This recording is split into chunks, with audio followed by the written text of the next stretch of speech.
नमस्कार साथियों, एक बार फिर से आप सभी का स्वागत है आपके अपने YouTube channel MKD IT studies पे। साथियों, हम इलेक्ट्रीशियन थ्योरी के लगातार क्वेश्चन सॉल्व कर रहे हैं, जिसका पार्ट नंबर 2 में आज लेके आया हूँ। ये सारे क्वेश्चन राजस्थान में जो टेक्निकल हेल्पर थर्ड का एग्ज़ाम 2022 में हुआ था, उसमें ये सारे क्वेश्चन पूछे गए हैं। तो चलिए साथियों, बिना देरी किए अपनी श्रृंखला को स्टार्ट करते हैं और क्वेश्चन सॉल्व करते हैं। आज का अपना पहला क्वेश्चन है, एक DC मोटर की चाल का नियमन होता है।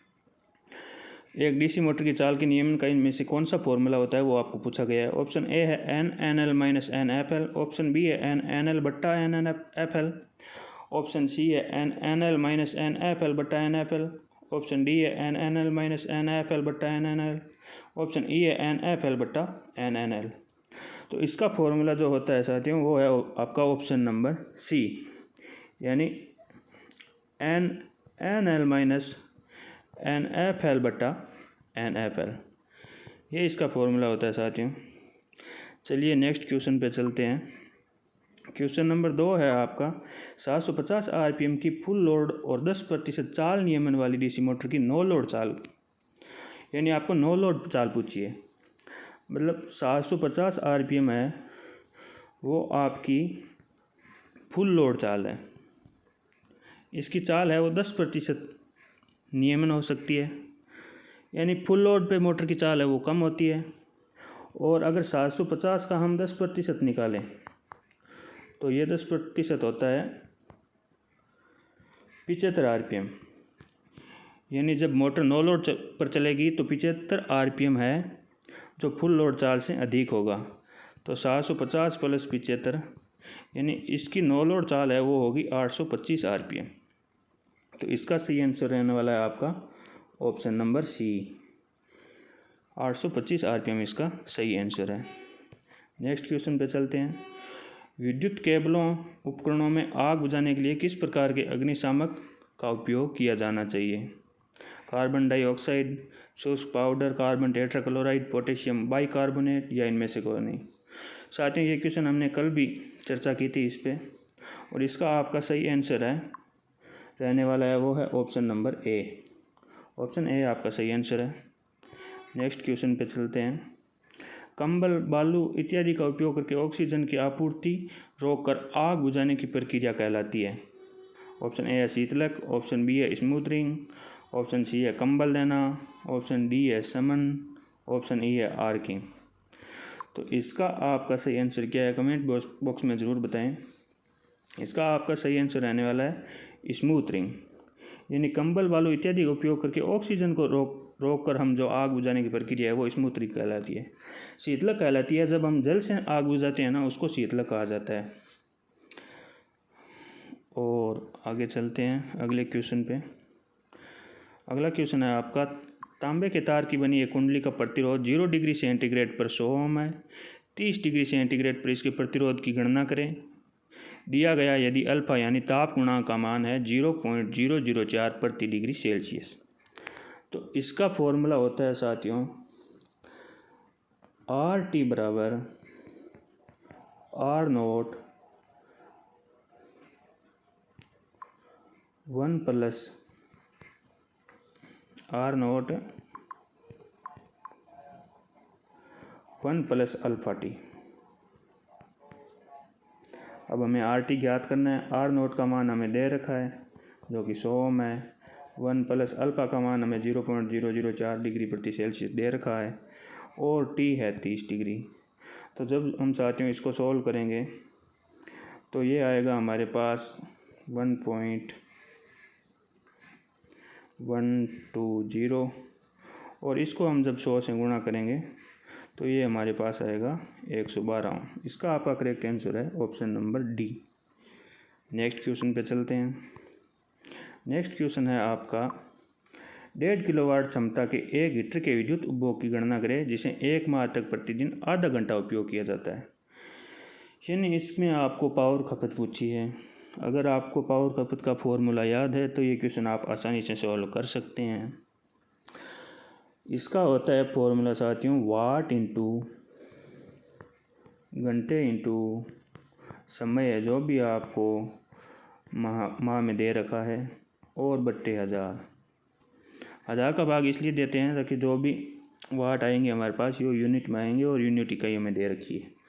तो वाट हमारे पास दे रखा है 1.5 किलोवाट। किलोवाट का मतलब होता है 1000 वाट। 1000 से गुणा करेंगे, किलो की घात होती है 10 की घात 3।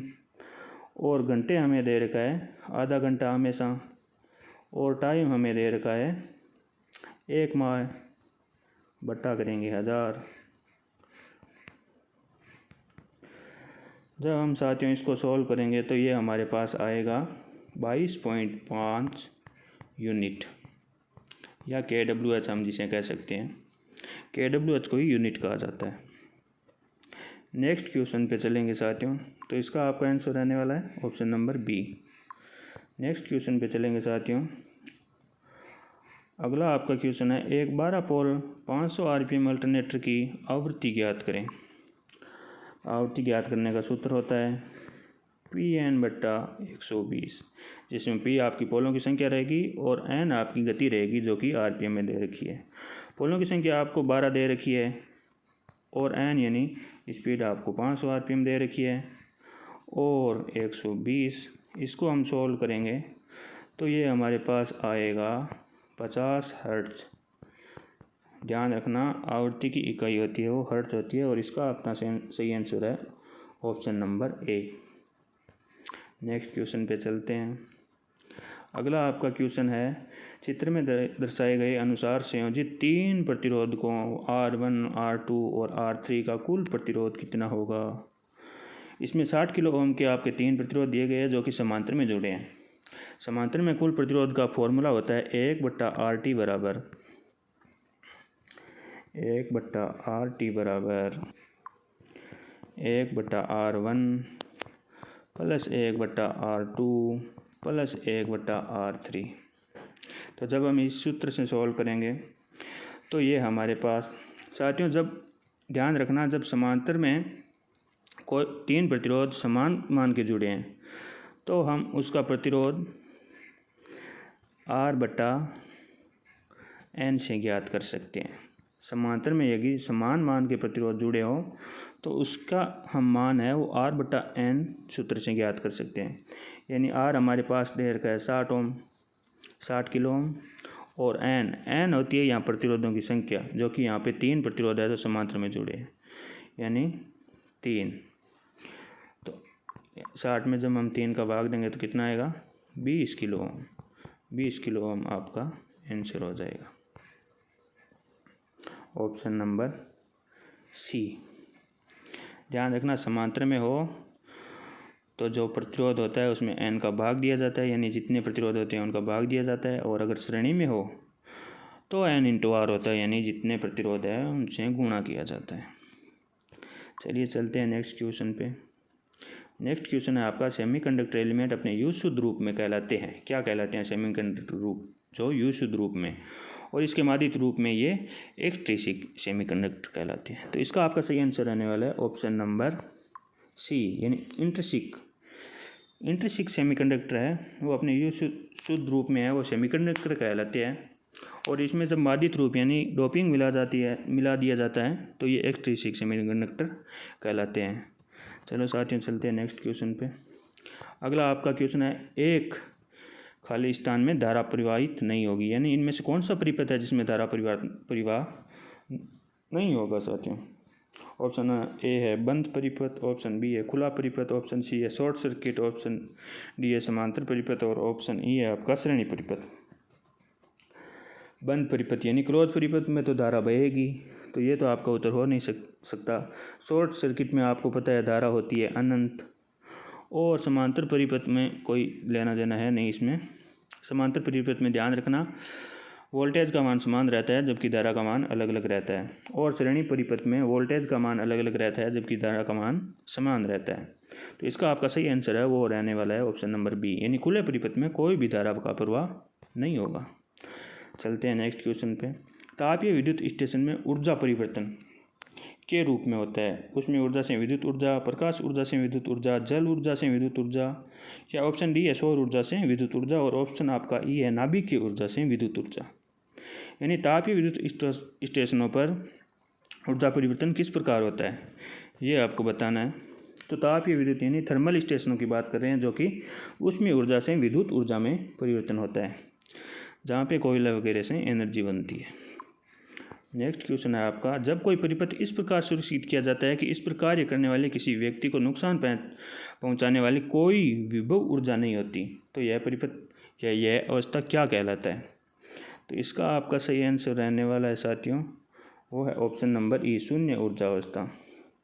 जब किसी भी प्रकार की हानि पहुंचाने का अवस्था नहीं होगी, उसमें आपको शून्य ऊर्जा अवस्था परिपथ इसको ऐसे कहा जाता है। नेक्स्ट क्वेश्चन है आपका, एक 5 kilowatt 50 hertz 6 pole slip ring induction motor 960 RPM पर चलती है। इसकी सिंक्रोनस चाल और प्रतिशत स्लिप की ज्ञात गणना करें। यानी हमें सिंक्रोनस स्पीड पूछी है। सिंक्रोनस स्पीड का सूत्र होता है,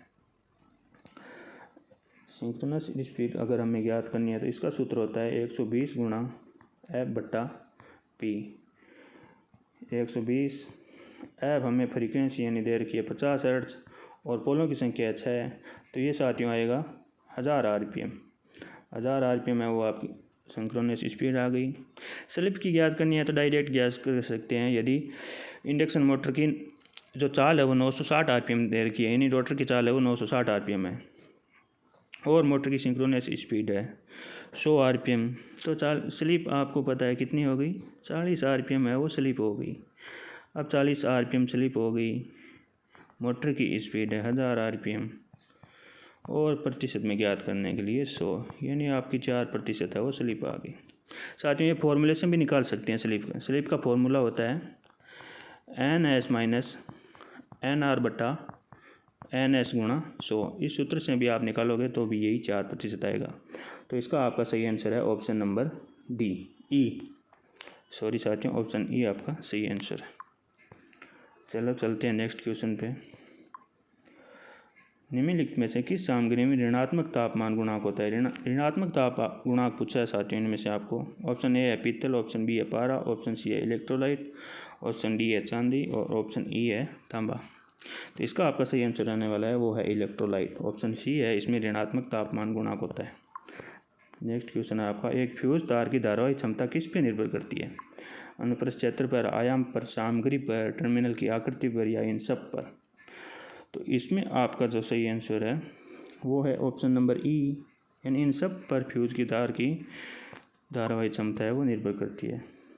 अगला क्वेश्चन है, इनमें से किस सामग्री की सबसे कम प्रतिरोधकता अपेक्षित होती है? सबसे कम प्रतिरोधकता यानी सबसे अधिक चालकता किसकी है? तांबा, पारा, निकेल, सीसा, जस्ता, इसमें से आपका सही आंसर रहने वाला तांबा। तांबा की चालकता है वो सबसे ज़्यादा होती है। साथियों चालकता का क्रम आपको ध्यान रखना है। जैसे तांबा में चालकता सर्वाधिक होती है और तांबा से ज़्यादा होती है चांदी में, और फिर आता है सोना, और फिर आता है एल्यूमिनियम। ये आपको चालकता का क्रम है वो ध्यान रखना है। नेक्स्ट क्वेश्चन है साथियों, द्वारा निम्न प्रतिरोध की शुद्ध माप की जा सकती है? Schering bridge, Wheatstone bridge, Wien's bridge, Kelvin's bridge या इनमें से कोई नहीं? इसका आपका सही उत्तर है ऑप्शन नंबर डी, इसके द्वारा है जो निम्न प्रतिरोध की गणना ज्ञात की जा सकती है। व्हाइटस्टोन ब्रिज द्वारा हम मध्यम प्रतिरोध ज्ञात करते हैं, चेरिंग ब्रिज द्वारा हमें धारिता ज्ञात करते हैं और वियन्स ब्रिज द्वारा है जो हम आवृत्ति ज्ञात करते हैं। नेक्स्ट क्वेश्चन है आपका, विद्युत मशीनों में घिसें कम करने के लिए हम लेमिनेटेड कोर प्रयोग में लेते हैं? ऑप्शन ए है स्टडीज आनी, ऑप्शन बी है एडी करंट आनी, कॉपर आनी या क्षणिक आनी?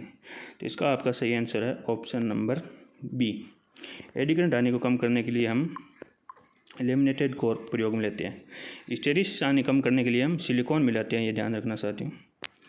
नेक्स्ट क्वेश्चन है आपका, एम्पियर टर्न किसकी इकाई है? चालकता की, विद्युतशीलता की, इलेक्ट्रोमैग्नेटिक फील्ड की या मैग्नेटिक मोटिव फोर्स की? तो इसका आपका सही आंसर रहने वाला है दोस्तों ऑप्शन नंबर डी, यानी मैग्नेटिक मोटिव फोर्स की जो इकाई है वो एम्पियर टर्न होती है। नेक्स्ट क्वेश्चन पे चलते हैं। अगला आपका क्वेश्चन है, शुद्ध संधारित्र में अपव्यय होने वाली पावर है शून्य, न्यूनतम, अधिकतम, आकार और वोल्टेज पर निर्भर करती है या इनपुट पर निर्भर करती है? तो शुद्ध संधारित्र में जो धारा है वो लीडिंग होती है 90 डिग्री और पावर का फॉर्मूला होता है साथियों P बराबर V I cos phi. V I cos phi का नाम जब 90 डिग्री होगा तो इसका मान होगा 0 और पावर हो जाएगी हमारी 0। इसका आपका सही आंसर है ऑप्शन नंबर ए। तो चलिए साथियों, आज के हमारे क्वेश्चन समाप्त होते हैं। मिलते हैं नेक्स्ट वीडियो में नए क्वेश्चनों के साथ। हमेशा ऐसे ही क्वेश्चनों की प्रैक्टिस के लिए आप हमारे साथ बने रहिए। मैं आपके लिए हमेशा ऐसे ही जो प्रीवियस एग्ज़ाम में, जो प्रतियोगी परीक्षाओं में बार बार पूछे जाते हैं, ऐसे ही क्वेश्चन लेके मैं आपके सामने उपस्थित हो रहा हूँ हमेशा। चलिए साथियों, मिलते हैं नेक्स्ट वीडियो में।